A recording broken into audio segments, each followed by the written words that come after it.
Hi hello, sweet pongal ಖಾರ ಪೊಂಗಲ್ ಮಾಡೋಣ ಬನ್ನಿ. ನಾನು ಇಲ್ಲಿ ಕುಕ್ಕರ್ ಇಟ್ಟು 1 ಬೌಲಷ್ಟು ಹೆಸರುಬೇಳೆ, 1 ಬೌಲಷ್ಟು ರೈಸ್ ಹಾಕಿದ್ದೀನಿ. ಬುಲೆಟ್ ರೈಸ್ ತಗೊಂಡಿದ್ದೀನಿ. 2 ಹಾಕಿ ಫಸ್ಟು ತೊಳ್ಕೊಬಂದು ನೋಡಿ ವಾಶ್ ಮಾಡಿದ್ದೀನಿ. ತೊಳ್ಕೊಬಂದು ಸ್ವಲ್ಪ ತುಪ್ಪ ಹಾಕಿ ಚೆನ್ನಾಗಿ ಹುರ್ಕೋಬೇಕು. ಈ ಥರ ಚೆನ್ನಾಗಿರುತ್ತೆ ಫ್ಲೇವರ್. ಹುರ್ಕೊಂಡ್ರೆ ಬೇಗ ವಿಸಿಲ್ ಕೂಡ ಬರುತ್ತೆ. ನಂತರ 5 ಬೌಲಷ್ಟು ಅಂದರೆ ನಾವೇನು ತೊಗೊಂಡಿದ್ದೀವಿ ಅಕ್ಕಿ ಬೇಳೆ 5 ಮೆಜರ್ಮೆಂಟಲ್ಲಿ ನೀರು ಹಾಕಿ ವಿಸಿಲ್ ಬಿಡೋಣ. ಇಲ್ಲಿ ಕಾಯಿ ತುರ್ಕೊಂಡಿದ್ದೀನಿ ನಾನು, ಹಸಿಕಾಯಿ. ಬೆಲ್ಲ ಪಾಕ ತಗೊಳ್ಳೋಣ. 1 ಬೌಲಷ್ಟು ಬೆಲ್ಲ ತಗೊಂಡಿದ್ದೀನಿ. 1 ಬೌಲ್ ಬೇಳೆ ಹಾಕಿ ಅಂತಂದರೆ 1 ಬೌಲು ಬೆಲ್ಲ.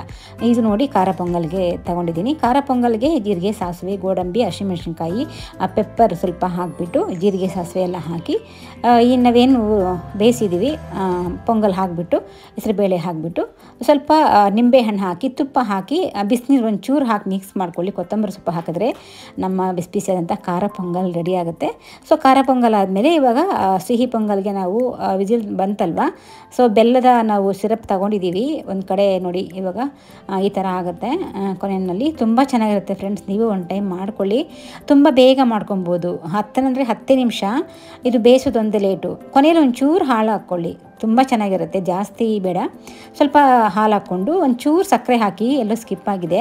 ನಿಮಗೆ ಟೇಸ್ಟ್ ಡಬಲ್ ಆಗಬೇಕು ಅಂತಂದರೆ ತುಪ್ಪ ಒಂಚೂರು ಹಾಕ್ಕೊಂಡು ನೋಡಿ. ಈ ಥರ ಬರುತ್ತೆ. ನಿಜವಾಗ್ಲೂ ಹೇಳ್ತೀನಿ, ತುಂಬ ಅಂದರೆ ತುಂಬ ಚೆನ್ನಾಗಿರುತ್ತೆ. ತುಪ್ಪ ಎಷ್ಟು ಹಾಕ್ತೀವೋ ಅಷ್ಟು ಪೊಂಗಲ್ಗೆ ರುಚಿ ಜಾಸ್ತಿ ಕೊಡುತ್ತೆ. ಯಾವುದೇ ಸಿಹಿ ನಾವು ಯಾವುದೇ ಸ್ವೀಟ್ ಮಾಡೋದು ಕೂಡ ಎಷ್ಟು ನೋಡಿ, ನಾವು ಜಾಸ್ತಿ ಇಲ್ಲಿ ದ್ರಾಕ್ಷಿ ಗೋಡಂಬಿ ತುಪ್ಪದಲ್ಲಿ ಒಗ್ಗರಣೆ ಕೊಟ್ಬಿಟ್ಟು ಪೊಂಗಲ್ಗೆ ಹಾಕ್ಕೊಂಡಿದ್ರಿಂದ ನೋಡಿ ಎಷ್ಟು ಚೆನ್ನಾಗಿದೆ ಅಲ್ವಾ. ಖಾರ ಪೊಂಗಲ್, ಸ್ವೀಟ್ ಪೊಂಗಲ್. ಸೊ ನಾವು ಈ ಥರ ಬೇಯಿಸ್ಕೊಂಡ್ಬಿಟ್ರೆ ಎರಡಕ್ಕೂ ಇದ್ರಲ್ಲಿ ತೊಗೊಬೋದು ನಾವು.